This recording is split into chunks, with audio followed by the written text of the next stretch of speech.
నిరుపేదలకు ఉచితంగా సన్నబియ్యం అందించడమే ప్రభుత్వ లక్ష్యం. MLA doctor Sanjay Kumar. జగిత్యాల పట్టణ 8వ వార్డు బుడగజంగాల కాలనీలో తెలంగాణ రాష్ట్ర ప్రభుత్వం ప్రతిష్టాత్మకంగా చేపట్టిన రేషన్ కార్డులకు ఉచిత సన్నబియ్యాన్ని పంపిణీ పథకాన్ని ప్రారంభించిన జగిత్యాల ఎమ్మెల్యే డాక్టర్ సంజయ్ కుమార్.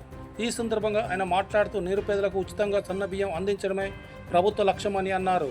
సన్నబియ్యం పంపిణీ నిరుపేదలకు ఒక పాలిట వరమని అన్నారు. సన్నబియ్యం పంపిణీ ద్వారా నిరుపేదలకు నిజమైన ఆహార భద్రత అని అన్నారు. రాష్ట్రంలో 84 లక్షల కుటుంబాలకు ఉపయోగం. జగిత్యాల పట్టణంలో 30,000 కుటుంబాలకు లబ్ధి చేకూరిందని అన్నారు. బియ్యం ఇవ్వాలి, ఫుడ్ సెక్యూరిటీ యాక్ట్ తీసుకొచ్చి అందరికీ బియ్యం ఇచ్చే కార్యక్రమం చేసింది. మళ్ళీ కొత్త ప్రభుత్వం తెలంగాణలో వచ్చింది, కొంత బియ్యం పెంచారు. నేను ఎప్పుడు ఒకరిని దిట్టి రాజకీయం చేయలే, చేసి చెప్పి రాజకీయం చేసి. అదేవిధంగా జగిత్యాల పట్టణంలోని కొందరు ధనికులు ఉన్నారు, అత్యంత పేదవాళ్ళు కూడా వాడు ఉన్నారు. దళితులు ముఖ్యంగా మన బుడిగజంగాల దళితులు ఉన్నవాడు. అందుకే ఇవాళ సెలెక్ట్ చేసిన పేద మధ్యతరగతి ఉన్నత వర్గం ముగ్గురు ఉన్నారు. అందుకే ఈరోజు ఈ వార్డు సెలెక్ట్ చేయడం జరిగింది. మరి కాడు పేదస్తులు అయితే అంతకుముందులో దొడ్డు బియ్యం కూడా తినవాళ్ళు ఉన్నారు, మధ్యతరగతి వాళ్ళు, ఉన్నత వర్గాల వాళ్ళు, కొందరికి కార్డు లేని వాళ్ళు ఉన్నారు. మరి 100కి 10 మంది తింటే 90 మంది తినకపోరు. అందరూ చాలా మంది తిందరు కావచ్చు, ఎందుకంటే కష్టానికి పోతే మంచిగా కడుపు నిండి ఉంటుందని. కానీ ఇప్పుడు అందరూ కూడా తినే పరిస్థితి మంచిగా ఉంటుంది. దాంతో పాటుగా కొత్త రేషన్ కార్డు కూడా వస్తాయని చెప్పి సందర్భంగా సంతోషంతో తెలియజేస్తాను. మరి జగిత్యాల నియోజకవర్గ స్థాయిలో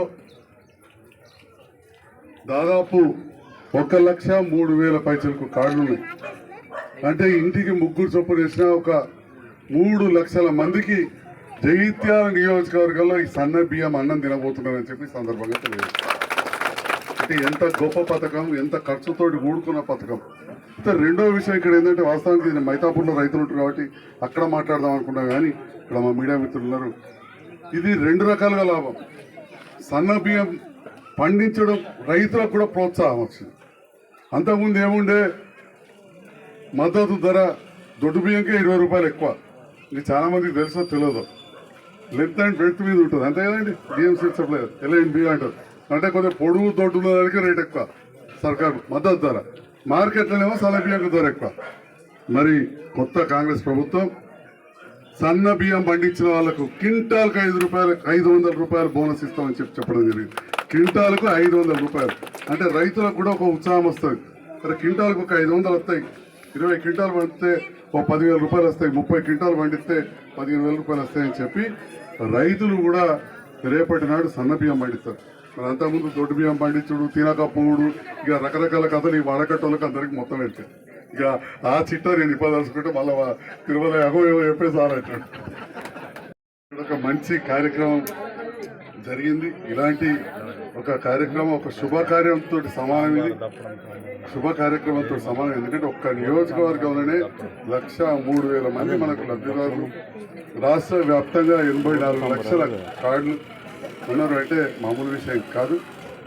మరి ఈ సందర్భంలో మరొకసారి సన్న బియ్యం తినే, రేషన్ బియ్యం తెచ్చుకునే ప్రతి వారికి కూడా నేను శుభాకాంక్షలు తెలియజేస్తూ, మరి ఈ ప్రాంతం అభివృద్ధి కోసం, రోడ్ల కోసం కోట్లాది నిధులు తెచ్చినాం. కొన్నిసార్లు నేను రాలే. మొన్న ఒక మోరి కట్టింది ఇక్కడనే.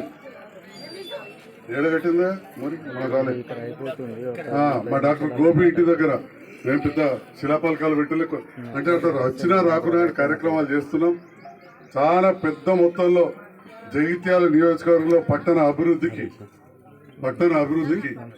30 కోట్ల వరకు కూడా ఈ సంవత్సరంలో పనులు జరుగుతాయని చెప్పి ఈ సందర్భంగా తెలియజేస్తాం. 30 కోట్ల వరకు కూడా నిధులు ఆల్రెడీ రెడీగా ఉన్నాయి. దాంతో పాటుగా ఇంకా చాలా విషయాల్లో కూడా చేస్తాం. కరెంటు స్తంభాలు కూడా ఇక్కడ వేస్తాం. వెంటనే మావాడు వెళ్తాడు 33 kV షిఫ్టింగ్ అంటాడు, అది కూడా ఆలోచిద్దాం. ముందుగా అయితే అసలే కరెంటు లేని ఇక్కడ స్తంభాల గురించి ఆలోచించినాం కాబట్టి అది ముందు పోయింది. నిన్ననే అనుకున్నాం ఇక్కడ మొదలు పెడితే కరెంట్ స్తంభాలు అనగానే తిరుమలయ్య గారు అది పెద్దది అడుగుతారని. అది కూడా తర్వాత తప్పకుండా చేద్దాం. నిధులు ఉన్నాయని కూడా చెప్పినా, కమిషనర్ గారు ముందే చెప్తున్నా. ఎందుకంటే పేదవాళ్ళు ఉన్న ఏరియా, ఎవరి భూమి కూడా నష్టం కావద్దు. కానీ మళ్ళీ మాకు ఇబ్బంది ఉండదు. లైన్ జరిపినప్పుడు ఇటెందుకు జరిపినాం అనేటోళ్ళు ఉండవద్దు. ఉండకుండా ఉండాలని చెప్పి కూడా తెలియజేస్తూ మరి ఈనాడు ఈ కార్యక్రమాన్ని మా మహేష్కి ఇప్పటికీ చేయబోతున్నట్లు రికార్డు చేస్తున్నాను. థ్యాంక్ యూ, ధన్యవాదాలు.